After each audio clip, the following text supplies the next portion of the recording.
144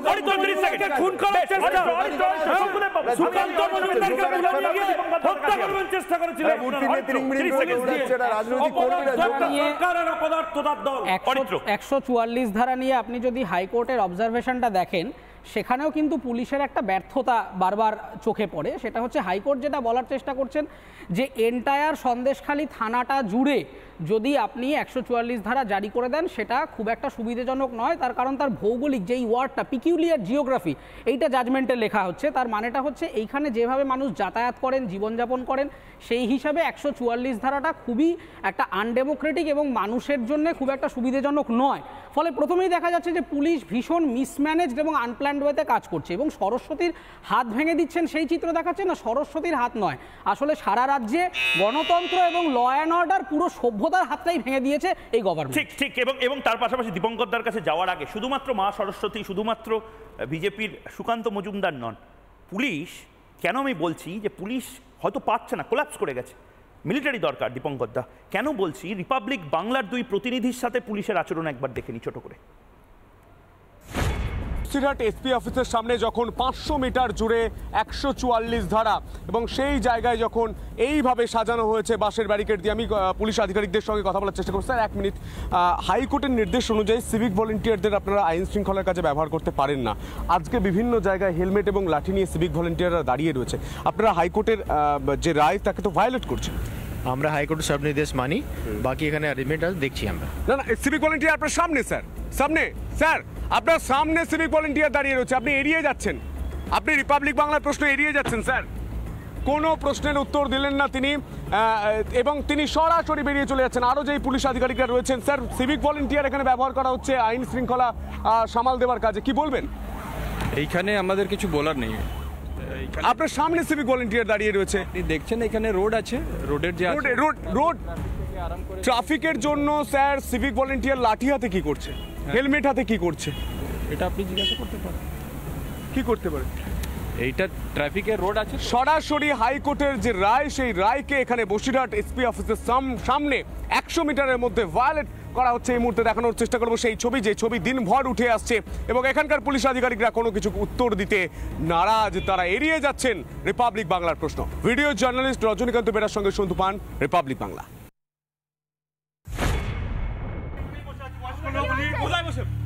আমরা এখানে অনেকক্ষণ দিয়ে বসে আছি।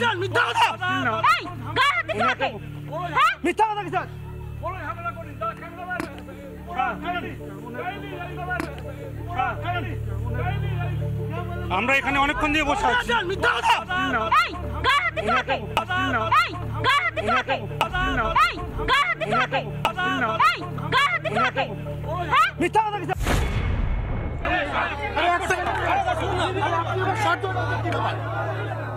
Excuse me.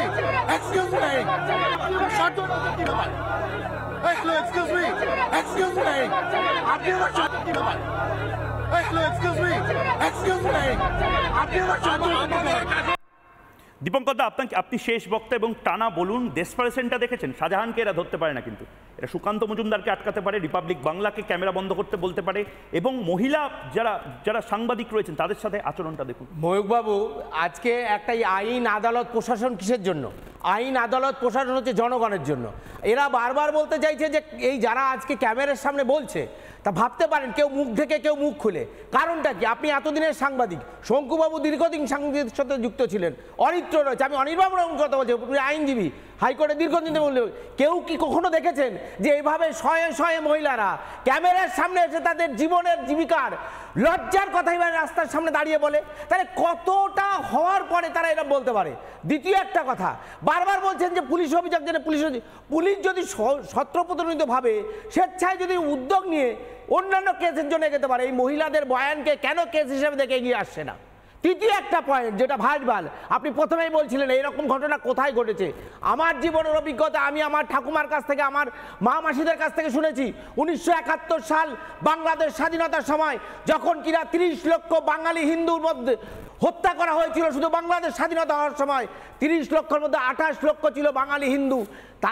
তাদের কাছ থেকে শোনা বক্তব্যে আমরা দেখেছি, তারা বলেছে যে মা মাসিরা সেই সময় তাদের পিসিদেরকে, আমাদের পিসিদেরকে গায়ে কালি মাখিয়ে ছাই মাখিয়ে ঘরের মধ্যে লুকিয়ে রাখাতে হতো, তাদের যাতে চেহারা কেউ না দেখতে পারেন। কারণ কি খানসানার বিরুদ্ধে লুকিয়ে রাখা হতো, এখানে খানসানা কোথায়? এখানে তো কোনো খানসানা নেই, এখানে শুধুমাত্র আছে এই শাহজাহানদের সেনা। তাহলে দেখতে পেত, তাহলে শাহজাহান সেই আলবদর রাজাকার আল শাবাবদের প্রতিনিধি হিসাবে আজকে বাংলায় সনাতনী মহিলাদের সন্দেশখালিতে টেনে নিয়ে যাচ্ছে এবং তাদের সব ইজ্জত নষ্ট করে দিচ্ছে।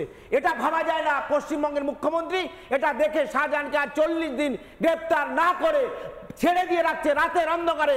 শাহজাহান কিন্তু এই এলাকায় সনাতনীদের মহিলাদের বাড়িতে গিয়ে ভয় দেখাচ্ছে, আক্রমণ করছে। এবং দীপঙ্কর দা, আমি শেষটা শুধু একটা কথা বলেই করব যে আমার সময় শেষ, কিন্তু এই শাহজাহান গ্যাং যতই যা করার চেষ্টা করুক না কেন রিপাবলিক বাংলাকে আটকাতে পারবে না। এবং এই পুলিশ যতই শাহজাহানকে ধরতে না পারুক, প্রতিদিন এক কথা, এক ক্যাসেট বাজিয়ে যাব, শাহজাহানকে কবে ধরবেন, কবে ধরবেন, কবে ধরবেন। পুলিশ মন্ত্রী কি করছেন, পুলিশ মন্ত্রী কেন এখনো নীরব, পুলিশ মন্ত্রী কি শাহজাহানকে বাঁচিয়ে দিচ্ছেন কিনা, এই প্রশ্নগুলো করব। কারণ মানুষ আমাদের পাশে আছে, মানুষ রিপাবলিকের পাশে আছে, জবাব চায় বাংলার পাশে আছে, ময়ূক রঞ্জন ঘোষের পাশে আছে। দেখে নিন।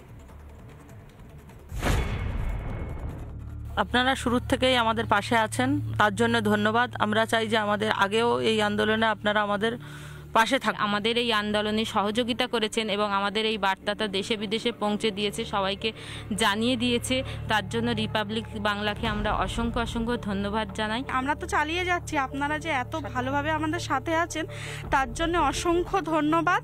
আর আমরা যতদিন না এটা সুবিচার চাইছি, আপনারা আমাদের পাশে থাকুন, এটাই আমরা চাই। শেষ পর্যন্ত আপনারা থাকবেন, এটাই আমাদের আবেদন। এই যে আমাদের আন্দোলনের সাথে থাকুন, ওনারা রিপোর্টটা ঠিকঠাকভাবে দিন। আমি জবাব চাই বাংলা দেখি, আমরা রিপাবলিক বাংলা দেখি, কারণ তাদের সিদ্ধারাটা সোজা আছে, তারা সিদ্ধারা সোজা করে বাংলার মা বোনেদের কথা বলে, এই জন্য প্রথমেই তাদেরকে আমরা ধন্যবাদ জানাই।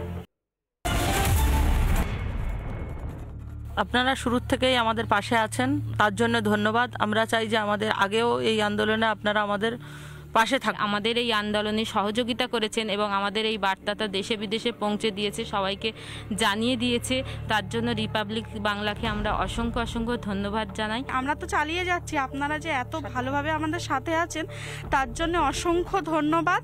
আর আমরা যতদিন না এটা সুবিচার চাইছি, আপনারা আমাদের পাশে থাকুন, এটাই আমরা চাই। শেষ পর্যন্ত আপনারা থাকবেন, এটাই আমাদের আবেদন। এই যে আমাদের আন্দোলনের সাথে থাকুন, ওনারা রিপোর্টটা ঠিকঠাকভাবে দিন। আমি জবাব চাই বাংলা দেখি, আমরা রিপাবলিক বাংলা দেখি, কারণ তাদের সিদ্ধারাটা সোজা আছে, তারা সিদ্ধারা সোজা করে বাংলার মা বোনেদের কথা বলে, এই জন্য প্রথমেই তাদেরকে আমরা ধন্যবাদ জানাই।